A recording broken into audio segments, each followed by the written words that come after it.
That's right, ladies and gentlemen. Hopefully, luck is on your side if you are in beautiful Las Vegas, because Challengers Champs is here. Not only are you looking for all the guts and glory of being this season's Challengers Champs, we also have 3 spots going to the Esports World Cup from the event that's happening this weekend. We're going to sit down, we're going to break down all of the groups for you, give our predictions on who we think is making it to that bracket out of this GSL group stage, and a whole lot more. So lock in, everybody, because this is going to be a great episode of This Week in Challengers. All right, let's kick it off with Group A, my friend. In this group, we have none other than the Telluride Bush. This picture says Exceptional Gaming, but they are now Omnia Invicta. Little rebrand happening since then. We also have Team War in this, as well as I2 coming on in.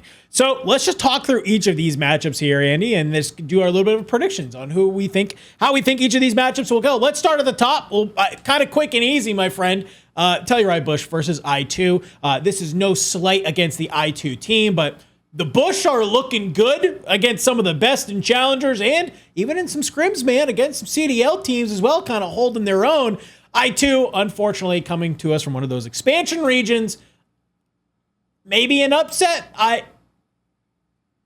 Maybe a warm-up series. No, absolutely not. Yeah, this is to be as respectful as possible to APAC. Yes. They don't play elites. They don't really play in the opens.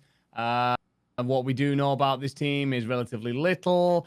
And yeah, I mean, the one thing I'll say is they've got really harshly drawn if you come up against Bush as your first game. And they are about to get an induction. Now, this is a straight sweep for Bush. Yeah, no, I don't even know if we need to talk about that one really anymore, but we can talk about the next one, because this one could be interesting, right? This one I think is a little bit, I'm going to go it's like a 65-35 to me, right? Like Team War is looking unbelievable, right? This Flames, Vic, Icons, Dimensions team, they're looking really, really good.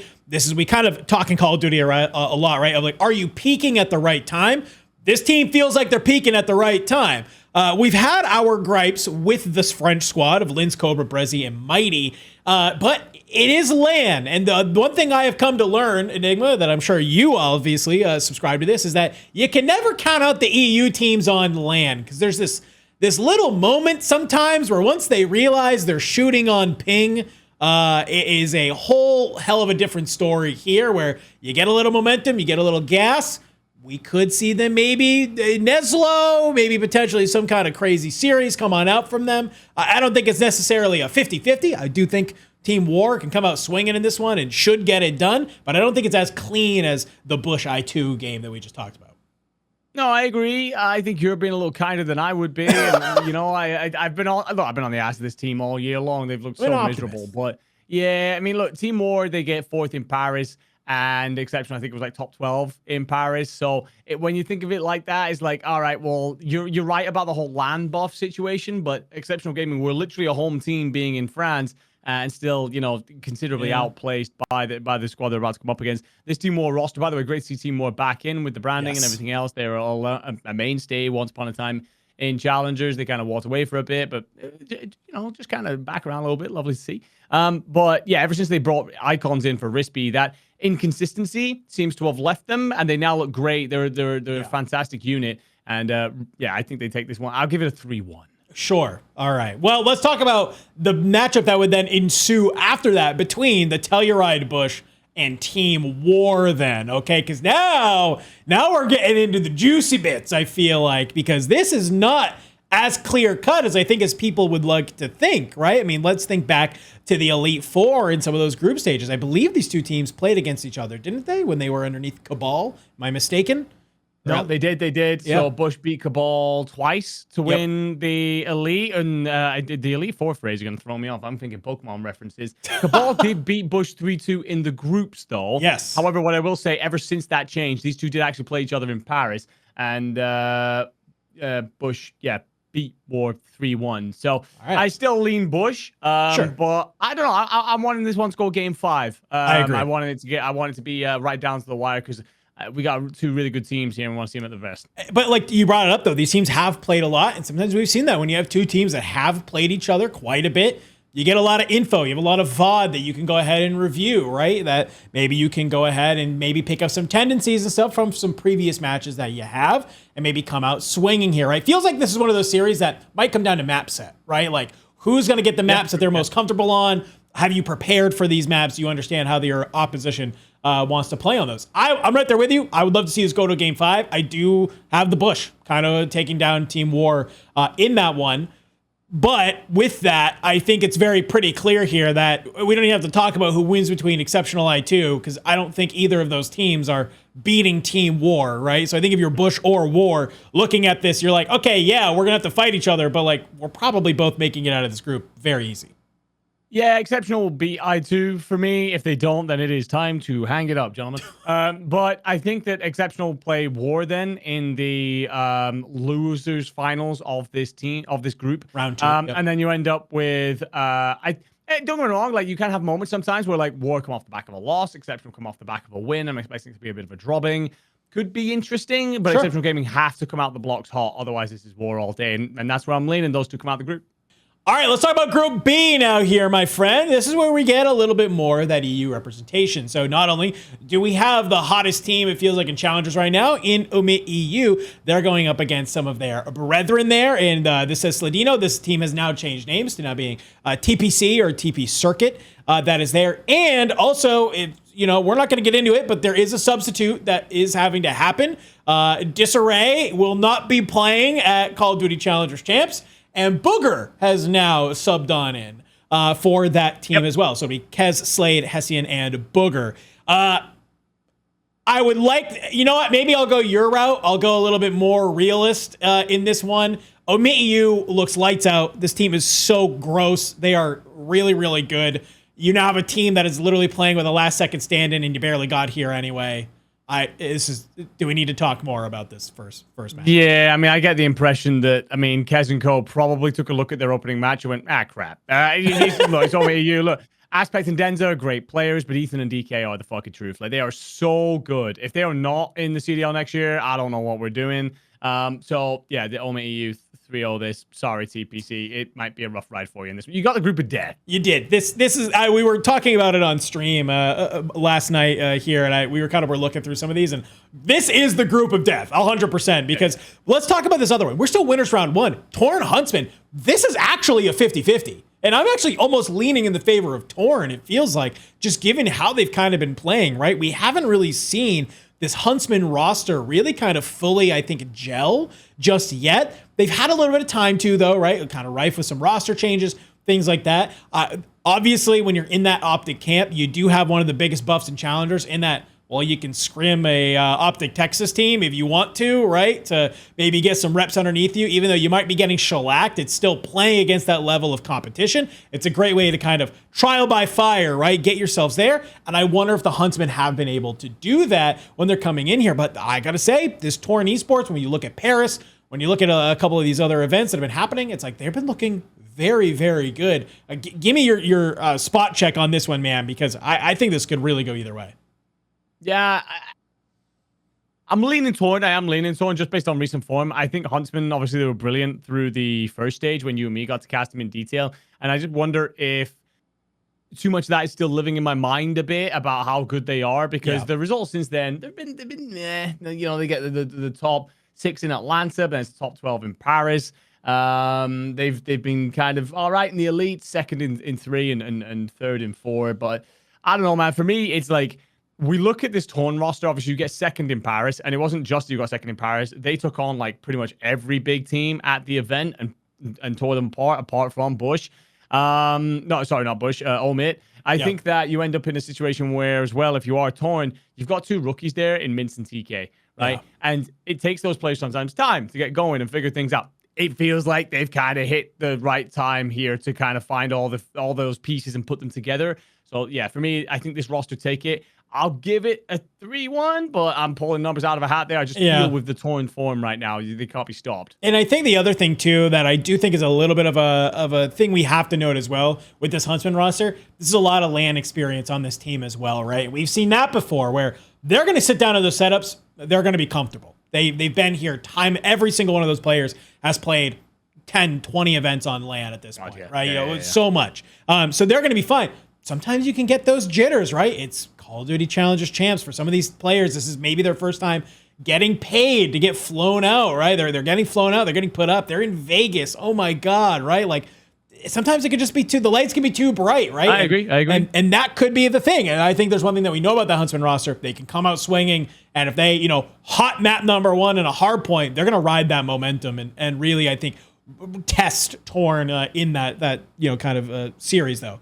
Moving on, though, I think when we kind of see this, obviously, omit EU. I think no matter even who wins between Huntsman and Torn, omit EU just looks too godlike for me, man. I think just no matter. I mean, I think if you're going to talk about either one, I think I would like to see Torn just because we've seen that before, right? I believe, right? So just seeing them having to battle that one out would be really, really fun to see. Huntsman versus this TPC. Let's just say we go with that. I think Huntsman win out of that, and I think we just see a rematch of Huntsman Torn anyway. Yeah. So, which is the real coin flip, because that we've seen download series before as well, right? And that could go for either one of those teams. I don't know. Let's say we get Huntsman Torn again down there in that losers round 2. How are we feeling? I think that's the most interesting series that we're going to get in groups, to be completely honest with you. I agree. I think Omit beat Torn twice in Paris. It was like 4-1, 3-1, so they're pretty clean, really, in the end. Huntsman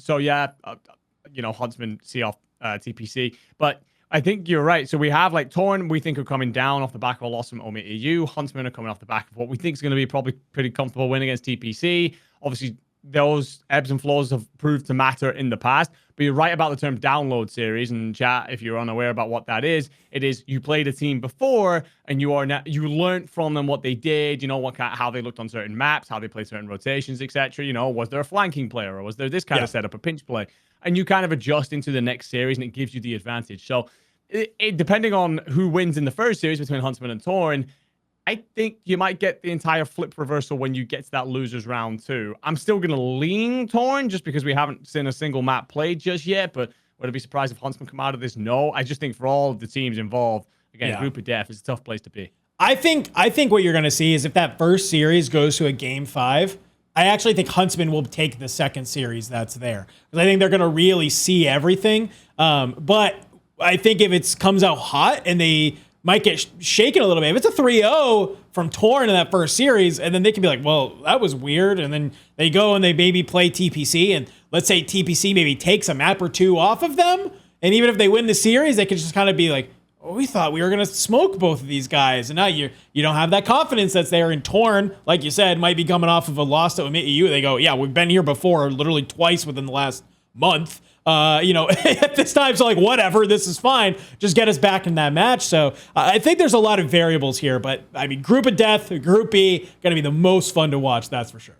Group C, not maybe nearly as much of a Group of Death as Group B, like we just discussed, but still going to be very competitive, right? So let's start right there at the top. Project 7 taking on Decimate. Decimate coming from the LATAM region for us. Obviously, this is the EU Project 7, not Notorious, but Henry F. Mythics and Harry going up against Chaos, Cody, Dylan, and Etrotix. We're going to figure out that one before we cast it this weekend, that's for certain.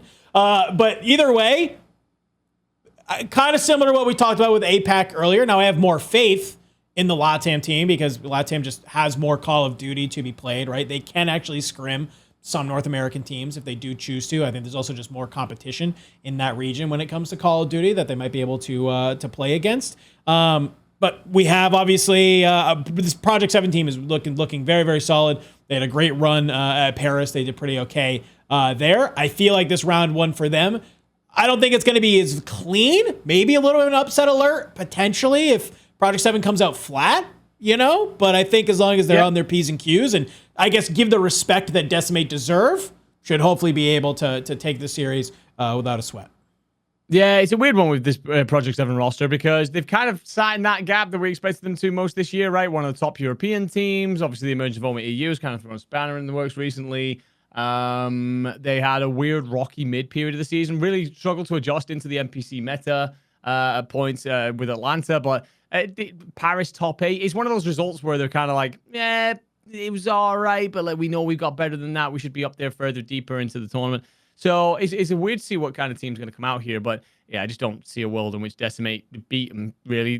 With all due respect, this is the LCQ team from LATAM. This isn't the number one PP's team from LATAM either. So, yeah, I think this is relatively comfortable for P7 and gets them off to a hot start. Yeah, well, let's talk about Omit Brooklyn then, taking on Ask Esport as well. This Omit Brooklyn team, man, it's hard sometimes for me to I look at them and on paper, I'm like, yeah, this team should be gross. This team should be smoking everyone right now, and yet they just have these sometimes weird, fluky series that takes away a little bit of that confidence for me. Now, if you're talking about them going up against Melco, Alpha, Depa, and Sykes, I think they probably should be pretty okay. I think actually if you are Omit Brooklyn, you're looking at this and saying, yeah, we feel pretty good about this. It's a good little warm-up series that they can have, because if they warm up, they come out hot, they're feeling good, comms are flowing. I think Omit Brooklyn actually feels pretty good going against that Project 7 team in the winners finals. Yeah, I agree with you on Brooklyn taking down Ask. I think that's pretty straightforward. But yeah, the P7 Brooklyn one has a couple of storylines baked into it too, because apparently DiamondCon tried to join Project 7 and it all kind of went tits up last second. So we ended up on Brooklyn. He ends up on Brooklyn and Rex is out on Brooklyn, whereas Rex statistically was the best player on the team. So did they think that there was a glue issue, a chemistry issue there inside the squad, and DiamondCon's going to fill it?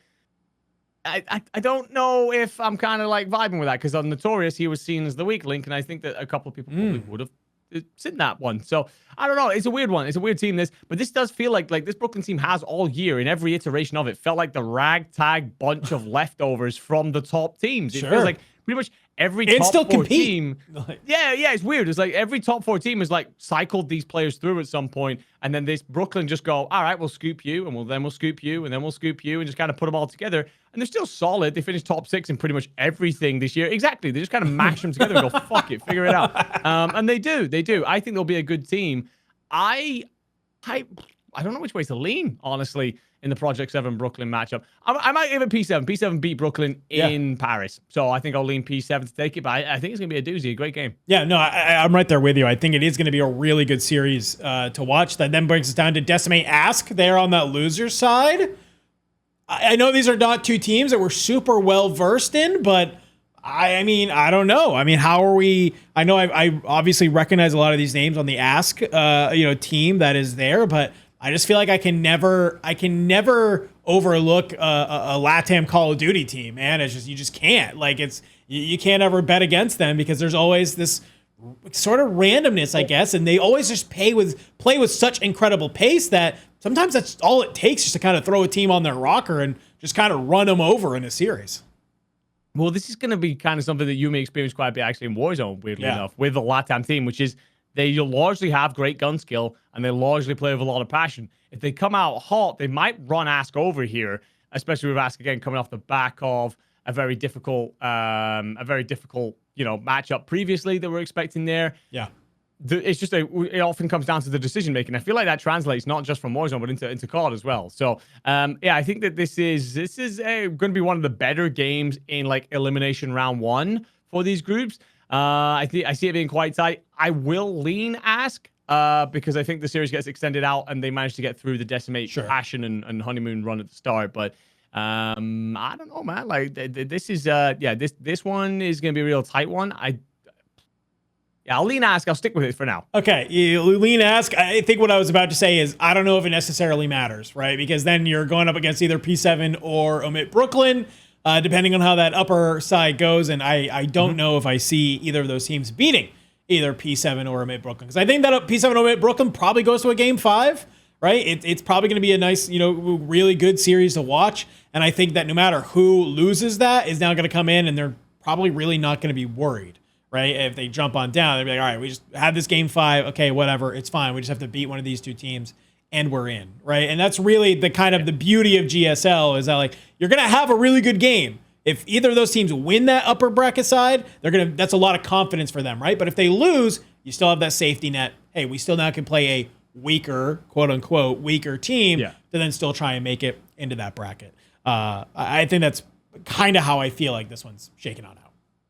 Yeah. Don't have much to add there, really. We're Project 7 Omit Brooklyn getting straight through this group, but I agree with you. It much more feeds into who do you play after this point. We do go into a double elim bracket essentially straight after groups, but it's yeah, if you Project 7, you want to come up against someone who's coming out of the loser section of their group, and same for All Mate. So yeah, if you do get through this losers round 2, which we're assuming Brooklyn will, you're probably still grimacing your teeth and being a bit like, okay, we're probably going to meet a pretty big team next though. And to round out all 4 of our groups, we got to talk about Group D, which is honestly, I think, my favorite group that we just have in here. So kicking us off, we have P7 Notorious, obviously. A little bit of roster changes coming into this one, but not anything too crazy. You got Johnny now into the mix alongside Eric Boom Beans and Snoopy, and they're going up one of the other teams from APAC, being Mind Freak, a long-standing Call of Duty, a staple of the scene, I think I could dare say. Yeah. We have Setzi, Fighta, Limax, and Crimson. Now, I was excited because, I've got into the esports side of Call of Duty, admittedly, a little bit later. I know Limax from the Warzone side. I did actually stay in an Airbnb with him at Champs 2 years ago. To see him here, by the way, has qualified for the Esports World Cup in Warzone, for the record. And now is here competing underneath Mind Freak in multiplayer. And I think that is just a really cool storyline. Unfortunately, you're going up against P7 Notorious and you're getting 3-0'd. That is the unfortunate realization of this sort of first round of the bracket. But I also know a lot of these players have been around for a long time, Enigma. So do we maybe see some of that veteranship maybe make it not be a 3-0 like probably most people are looking at when they see this type of bracket? Well, I think if you wanted to land in any group, this was the one, right? I feel this is the weaker group across the 4. P7 Notorious would be very glad to be here. I really don't know about the change. I know it's an NPC meta, but 3 subs. I mean, Beans has got a lot of work to do, unless one of them decides to flex. But their pace will be incredibly aggressive, which you'll probably need one if you match up with Rock, which we're expecting for that winners finals. But yeah, I mean, look, for Mind Freak, I expect you, to lose to P7 Notorious is going to be incredibly tough, as much as we would love that story to kind of come true. But I don't know. You probably just 3-0 this if you're Notorious. Rock Esports against Omniavala. I'll just kick us straight over to there and go, it's probably a 3-0. What I will say is this is the best LATAM team. Yes. This is the number 1 on pro points, and Rock Esports are also subbing in their coach, Steve Vortex. Now, we got wind that actually he's looked pretty good since joining up with this team, which is lovely because Rock were obviously fantastic through the opening 2 stages of the year. Pretty ass since. So I'm hoping that they do show a little bit of something here. Yeah, I mean, we were talking to somebody who had kind of, had talked to Steve, and basically it just felt like what this team was lacking, this Rock Esports team, was a little bit of direction. They were missing that sort of, I think aggressive voice sort of in IGL to basically say, here's what the game plan is, here's what we need to be doing, you go here, you go here. Because we've seen on a gun skill level, when it comes to Kicks, Dom, and Dom X, they're pulling off incredible things on LAN, right? We saw that at Major 1 at the Dallas Open, right? And so I think now that sort of, it felt like they kind of bullied their way through the early part of the year, just being able to do that. But now in the NPC meta, you're forced to you got to read spawns, right? You have to read timings. You have to make some of those realizations, which is how sort of fast the game plays now with the 3 NPCs on the map. So I think having somebody like your coach who knows your system, who helped probably build your system for you guys to be successful initially, knows your tendencies, know how these players want to play. Now you can slot on in and be feeling good. But one of the great things to add on as well is Steve Vortex is literally the winningest challenger player of all time. So it's not a bad one to sub in if you want. Like, I think people forget how long he was around for and all the things that he did because he never really got that shot in the league. And but yeah, it's a great player to have on backup. And I do expect him to see off Omniavala. I just hope it starts really well. Yes. Otherwise, that could get ugly pretty quickly. Yeah. Well, let's go underneath that assumption. So then on that winner side, we would have P7 Notorious taking on Rock. I think that this is going to be, there's such like a big question mark, because I do feel like, just like given the information that we know, I think this Rock roster could kind of come back in form maybe. And if they're coming off of a good, nice little win, right? They're on land, you kind of get that shake off, and now they're like, hey, let's go up against Project 7 Notorious. That feels like a team that like, they want that challenge, and I could see it. We've seen Notorious falter, man, just in Atlanta. Yeah. We've seen it. If Notorious comes on in, they maybe don't respect them enough. Maybe we see Rock kind of slide out some of the games in that series. Yeah, I'm kind of hoping that like Project Notorious are now over the PTSD of what happened at the Pro-Am and everything there. Because, I mean, you and me got to watch them walk out past us when they lost to Gentlemates, and they just looked absolutely shell-shocked, and they never recovered from it. So hopefully this change, as well as like the bits and pieces of time, will help them in this. Notorious and Rock, of course, have history. Notorious beat Rock for Birmingham Open. I think Rock beat Notorious in the Dallas Open, I want to say.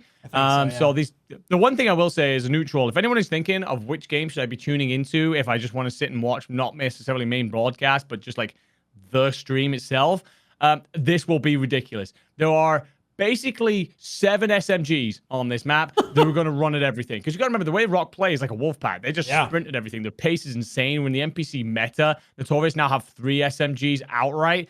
If we get on a Colossus, it's going to be feeling like we're back in Bocage, baby. It's going to be insane. Woo! It's going to be a hell of a time. Then we're going to have Mind Freak taking on Omni of Valor. They're down on the lower side. I don't know how you feel. How we're feeling about that one, man. I kind of want to give it to this Mind Freak roster, but like you said, this is the number 1 team coming out of LATAM, and I wonder if this will be like kind of just 2 different play styles. It's going to be a flip of the coin of what play style can adapt first. I'm gonna give it to Mind Freak just because that's what I want, right? I just want. I'm okay with that. We can have a bias series, and we say, we're allowed one, motherfucker. Like, we're allowed one. But like Mind Freak, obviously coming back in, you know, all the representation from APAC from back in the day, and obviously the Limac story, right? It would be insane to see him do something. He ain't getting to EWC through this. He just ain't, unless Mind Freak come out and are absolutely fucking twisted. But like, it would be lovely to get to see them at least get through one team out there and not just have made a free trip. So yeah, I want to give it Mind Freak. By the way, I don't know if we confirmed who we put down as our winner in the winners. I'm saying Notorious beat Rock. Yeah, I'm saying Notorious beat Rock, but I will say it publicly that if Rock do quote unquote upset Notorious, I won't be that surprised. I don't think it'll be some crazy, oh my God, they upset them. Like, I think we got to give some respect to Rock, that there is a decent chance that they could go for the upset, what most people are saying. However, so let's say that's the case. We're now going to have Rock taking on, let's say, Mind Freak that's there. That's, yet again, just going to kind of be, I think, just who can adapt faster. I do think looking at that, if you have a Rock team that doesn't get 3-0'd, that's now dropping on down to take on Mind Freak, I do got to give it to them. I think they're about to get warmed up, have a great series against Project 7. Even if they lose, they're going to immediately be hitting the drawing board saying, here's what we need to do better, blah, blah, blah. Here's our mistakes. Let's fix them. Coming up against, Mind Freak, who maybe get 3-0'd against Notorious and have a great, series against Omni of Valor. It's just, it's different calibers of who you're playing, right? We've seen this in COD all the time, where the team that maybe goes to losers, but their series was against a way better team, now looks unstoppable in the losers bracket, just because that was kind of their entrance and kind of their mindset point. So I do think that probably still goes to Rock. So I can definitely, I think we're going to make that call. I could see P7 and Rock making it out of Group D. Yeah, no, fully agree. P7, Rock, to kind of round it out. So that gives us what? P7, Rock, P7 Esports, Brooklyn. We're going Omit and Torn, I think. And then Bush and War. Not a bad playoff setup. Yeah, not a bad little 8-team bracket that's getting set up after all of these group stages. But those are our predictions. Let us know if you definitely agree or disagree with any of our picks. We'd love to know what you, the community, are thinking. So now that we just kind of went through each and every group and figured out who we think is making it to the bracket, we're not going to do a whole bracket because I don't know how the seeding works, and I want to try and figure that out right now of how that works. But what I think is important, because reminder, folks, I said it at the beginning, still true now, top 3 from Challengers Champs make it to the Esports World Cup. Okay, so a great way to think about that, you make it to winners finals, you made it to EWC. Right? You make it to losers finals, you've made it to EWC. That's a great way to kind of think about it in your mind. So, Andy, I'm going to make you go first. Of the 8 teams that we are getting in the bracket, give me the 3 teams that you think will make it to the Esports World Cup. And I guess bonus, who do you think's maybe taking the whole thing? So it's easier for me to tell you who I think's taking the whole thing than it is to make the prediction on the top 3. Okay. So taking the whole thing, I've got Omit EU. I just think DK and Ethan are truly a step above. Again, if we don't have them in the league next year, we're selling. There's got to be GMs out there. If you're paying any attention, holy cow. The other team getting through, I think the final is them and Bush. I think that those are two teams that make it through to EWC. The third, though, holy shit. Wow. I might go just for the pure storylines that we would be able to sit and talk about when it comes to EWC about two potential rookies, two rookie challenger players getting the opportunity to step up at the Esports World Cup. I'm going to go with Torn, Dak, Millie, Mince, and TK. Also off the back of their Paris form and the fact that they will be, in my opinion, getting out of the group of death. All right. Well, mine is going to be similar, but definitely different. I agree with you on a final of Omit EU and the Telluride Bush. But I'm not about to sit here and not back the Bush, baby. I think the Bush are winning the whole thing. I think the Bush are, and I am saying this, you want to know why? Because I think the longer that Bush has had Trakes, the longer that we have seen them kind of elevate. And I only say this just because, you can't judge everything based off of scrims, but like Bush have been scrimming CDL teams and they've like kind of been holding their own against that. And a big X factor of that has been Trakes in there. And so I do wonder, if we were talking about the Bush team of old, maybe it was still with Abe, could be, I think I'd be right there with you. But I think just Trakes kind of adds a level of firepower that might just be enough for them to get up over Omit EU with Ethan and DK. I think it's definitely like, to me, when it comes to some of those moments, I wonder the sort of a little bit more veteranship coming out of the Bush here. You're deep in a series. You got to kind of claw that way back out. They've done it time and time again. I do think there, but I do think Omit EU still gets there. I think Bush, Omit EU, that's there. For my third team, though, I'm gonna be, maybe it's not recency bias, but I just think they've been so good all year long that it's hard for me to count them out. I am gonna go P7 Notorious as my other third. I do think that NPC meta is gonna help them. I think that obviously this team looking the best at the Pro-Am. I think that they really want to try and come in here, and I do think this is a team that if they get to EWC could become a problem in some of their groups potentially that's there. So, I mean, I'll be curious, to see it, but I would love to see P7 Notorious be that third team going to EWC. But I got Bush taking the whole thing, man. Didn't see you going with Notorious. Just didn't see you doing it. I obviously, any honorable mentions? Any honorable mentions for a third place? I very nearly went Team War. I did too. I just think we can do that. Have slotted into the right places. Yeah, I think that they will be right up there. If they just about miss out, that'll be very sad. But I very nearly went Team War, so that would be the one for me. Obviously, there's a couple of squads that are probably going to be in the mix. We predicted Huntsman not getting out of the group, so we don't have them in there. For me, then you're probably looking at like Brooklyn, and obviously I didn't have Notorious. So those guys, I don't see Rock making it, I'm afraid. But so Warrior, your Warrior bonus points. I think War is a solid honorable mention, and that is they are like our one honorable mention in that, like, if they make it through, like, we really think they probably could, just maybe don't have as much as the confidence that we maybe would, but I also wouldn't be surprised, I think, if they do manage to make it happen. And also, like you said, great org, love to see them back on in. It's a good team, great storylines. Would love to see them be able to make it. But that's our predictions. Let us know in the comments. What are your predictions? Who are you top three? Who do you have winning the whole thing? And give us your honorable mention of those top three. Of who else do you think maybe has a shot that you can see them maybe making the miracle run, making the dream run in order to get there. We've gone over the groups. We've made our predictions on who we think is winning the whole thing, but also making it to the Esports World Cup. All I know is that it is about to be 3 days of electric Call of Duty, not only in Challengers, but also for Champs as well. So make sure that you're tuning in. You might see some familiar faces on that broadcast if you do for Challengers that are there. But man, I mean, I'm just excited for this weekend and everything that we have going on here in Call of Duty, dude. And I guess what has you most excited for all of the COD that's going on? I mean, obviously we got a lot of storylines to settle inside the Challengers. First of all, you are right. They will see some familiar faces up there, which is going to be glorious. But it's sending people to EWC, man. Like, Challenger Camps is great and everything. I'm really looking forward to it. There's obviously a lot of prize money in the line, the prestige of winning that tournament, and everything else. And of course, there's going to be a lot of CDL orgs, GMs, etc. kind of keep pointing their eyes over here because we've just literally watched DeLuca dump LA Thieves out and winners round 1 of Champs. So there's a lot of talent down here, believe it or not. But it's sending teams to EWC and knowing that they're going to get the opportunity to truly square off against those CDL sides. Nothing quite like it.